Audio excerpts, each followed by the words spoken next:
And the Ebola outbreak has now been declared by the World Health Organization as an international public health emergency. Just yesterday, I attended an emergency congressional committee meeting on Capitol Hill regarding Ebola.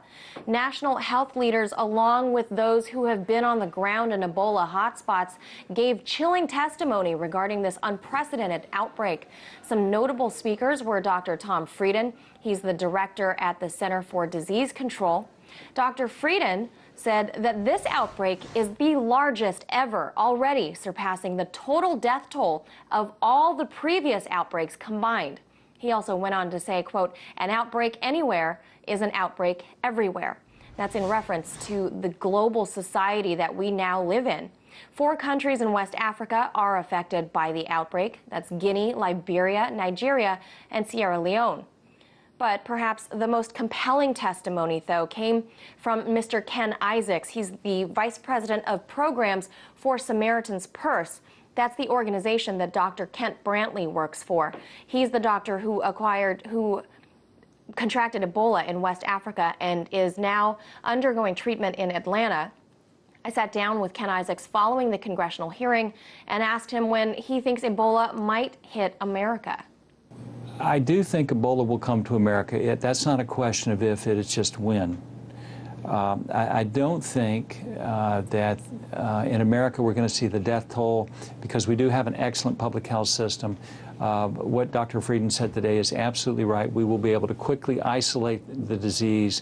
And some people will get sick and some people will die, but you're going to see pockets. You're going to see 4 or 5 or 10 people. You're not going to see hundreds of people. I don't see that happening. 2 weeks? 3 weeks, 2 months, 3 months. It's going to be very soon. This disease, this pathogen called Ebola, now lives in the world with us. It occupies the globe with us. And it's important to remember that it can move at the speed of an airplane. All it takes is one person to get in an airplane and come to Washington, D.C., or come to New York City, or Los Angeles, or Atlanta, or Charlotte, or Seattle, any international airport. They get off the airplane, and the way the screening process works right now is they take temperature. If your temperature is not above 101.5 degrees, is what the CDC is saying, then you can't be shedding virus. Now, you can have it, but you're not contagious yet. So you could get on an airplane and have it, but it might be 3 or 4 days before you get a fever. In 3 or 4 days, you'll be in another country. And if you get sick on an airplane, you could give that to dozens of people on that airplane and they not even know it. So I understand that there are public health measures. I understand that they are monitoring at airports, and I applaud that. That is good. But I think it is inevitable. We don't live in the 14th century. This is not the bubonic plague where we're going to build a fort around the city and everybody else outside. That isn't going to happen. We live in a global society. People move around freely.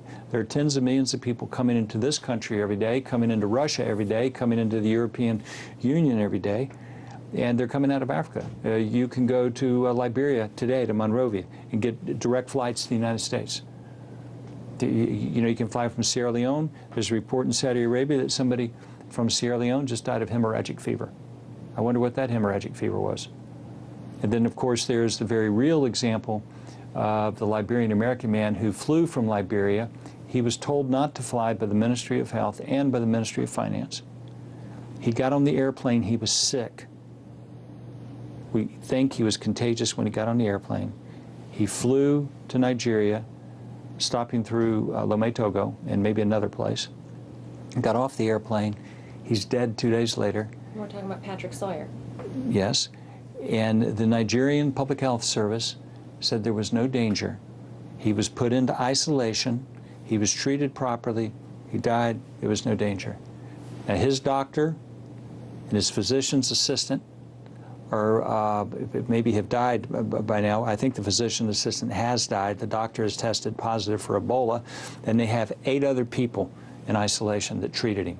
I wonder what they have.